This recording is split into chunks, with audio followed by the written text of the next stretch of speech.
بھروسہ کرنا ہے اللہ تعالیٰ پر جو مسبب الاسباب ہے اس پر بھروسہ کرنا ہے. اور یہ بڑا لمبا موضوع ہے، بڑی اس کی تفصیلات ہے، بہت ساری باتیں، اتنے مختصر وقت میں ساری باتیں نہیں ہو سکتی. حضرت حاوی رحمۃ اللہ علیہ کی ایک بات کر میں بات ختم کر رہا ہوں. حضرت حاوی رحمۃ اللہ علیہ فرمایا کہ یہ توکل جس کا قرآن کریم نے اختیار کرنے کا حکم دیا ہے اور مومنین سے کہا ہے کہ تم توکل کرو اللہ تعالیٰ پر، اللہ تعالیٰ تمہارے لیے کافی ہو جائیں گے، اس توکل کو حاصل کرنے کا بہت آسان سا نسخہ ہے، سیدھا سادہ طریقہ ہے، مختصر سی بات ہے، کوئی لمبا چوڑا راکٹ سائنس نہیں ہے، مختصر سی بات ہے.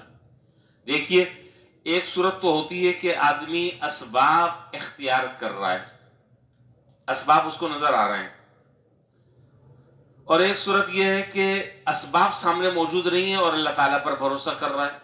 دونوں باتوں میں فرق ہے. مثال کے طور پر میں ایک مثال دیتا ہوں، مثال سے انشاءاللہ بات واضح ہو جائے گی. ایک آدمی کے سامنے کھانا رکھا ہوا ہے، ایک آدمی کے سامنے گلاس میں پانی بھرا ہوا رکھا ہے، اس کو یہ یقین ہے اس بات کا کہ میں کھانا کھاؤں گا تو میری بھوک مر جائے گی، پیٹ بھر جائے گا، میں پانی کا گلاس پیوں گا میری پیاس بجھ جائے گی. اللہ تعالیٰ نے اس چیز کو ظاہری سبب کے درجے میں رکھا ہے. حقیقت میں توکل کیا ہے کہ کھانا سامنے موجود ہے اور اس کھانے کی طرف ہاتھ نہیں بڑھا رہا اور ذرا سی دیر کے لیے تصور کر رہا ہے کہ اس کھانے سے کچھ بھی نہیں ہوگا جب تک کہ میرے رب کی مشیت نہ ہو، جب تک اللہ کا حکم نہ ہو اس وقت تک یہ کھانا میرا پیٹ نہیں بھر سکتا. یہ ہے حقیقت میں توکل. ایک بیماری ہے، اس بیماری کو کہتے ہیں جوع البقر، اس بیماری کا نام ہے جوع البقر. وہ بیماری یہ ہے کہ آدمی کھانا کھاتا رہتا ہے کھاتا رہتا ہے کھاتا رہتا ہے کھاتا رہتا ہے لیکن پیٹ نہیں بھرتا. تو اب کھانا سامنے موجود ہے، پانی سامنے موجود ہے، لیکن ذہن اللہ کی طرف جا رہا ہے اور اللہ تعالیٰ سے دعا کر رہا ہے کہ یا اللہ اس کو میرے بھوک مٹانے کا ذریعہ بنا دے، اس کو میری پیاس بجھانے کا ذریعہ بنا دے. تو جب اللہ کا حکم ہوگا تو یہی کھانا انشاءاللہ اس کا جزو بدن بن جائے گا، یہی پانی سے وہ سیراب ہو جائے گا اور اس کی پیاس مٹ جائے گی. یہ ہے اصل توکل. اب میری جیب میں نوٹ ہیں، آپ کی جیب میں ہرے اور لال اور نیلے پیلے نوٹ ہیں، ہمیں کیا ٹینشن ہے؟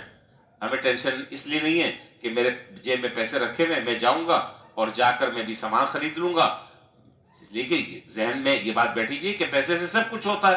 اصل توکل کیا ہے کہ پیسہ جیب میں ہوتے ہوئے اللہ کی طرف رجوع کر رہا ہے کہ یا اللہ یہ کچھ نہیں ہے، آپ کا حکم ہوگا تو یہ ساری چیزیں ہو سکیں گی، اور اگر آپ کا حکم نہیں ہوگا تو خدا نخواستہ ایسا نہ ہو ابھی کوئی جیب کترا مل جائے اور جیب کاٹ کے لے جائے، اب آپ کیا کریں گے؟ پتہ نہیں میں آپ کو بات صحیح طرح سمجھا پا رہا ہوں، یہ نہیں سمجھا پا رہا، آپ سمجھ رہے ہیں کہ نہیں سمجھ رہے؟ تو حقیقت یہ ہے کہ اسباب موجود ہیں پھر بھی اسباب پر بھروسہ نہیں کر رہا، اللہ تعالیٰ پر بھروسہ کر رہا ہے. یہ ہے توکل کی حقیقت کہ اسباب پر بھروسہ نہیں، مسبب الاسباب پر بھروسہ ہے.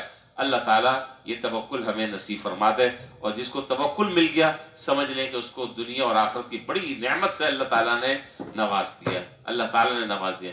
اسی لیے باتیں مجھے یاد آ رہی، آخری بات کر بس بات ختم کر رہا ہوں. گھر سے جب ہم باہر نکلتے ہیں، گھر سے جب ہم باہر نکلتے ہیں تو کیا دعا پڑھتے ہیں؟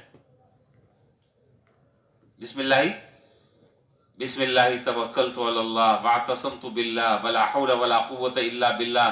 اے اللہ میں آپ کے نام سے میں نکل رہا ہوں اور آپ کے اوپر میں بھروسہ کر رہا ہوں. کیا مطلب؟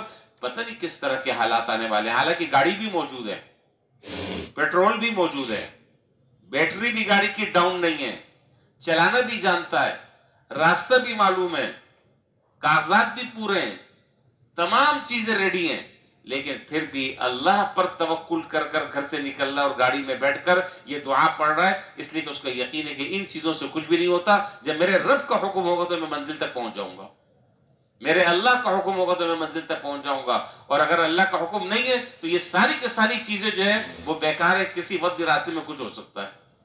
تو دعا سکھائی گئی کہ جب گھر سے باہر نکلو تو اللہ پر بھروسہ کر لو، اللہ پر توکل کرو، اللہ پر اعتماد کرو، بس پھر انشاءاللہ اس اسباب کو اللہ تعالیٰ خود مؤثر بنا دیں گے، وہ خود انشاءاللہ تمہارے لیے سودمند ثابت ہوں گے. اللہ تعالیٰ ہمیں سمجھنے کی اس کے مطابق عمل کی توفیق عطا فرمائے. وآخر دعوانا الحمدللہ رب العالمین.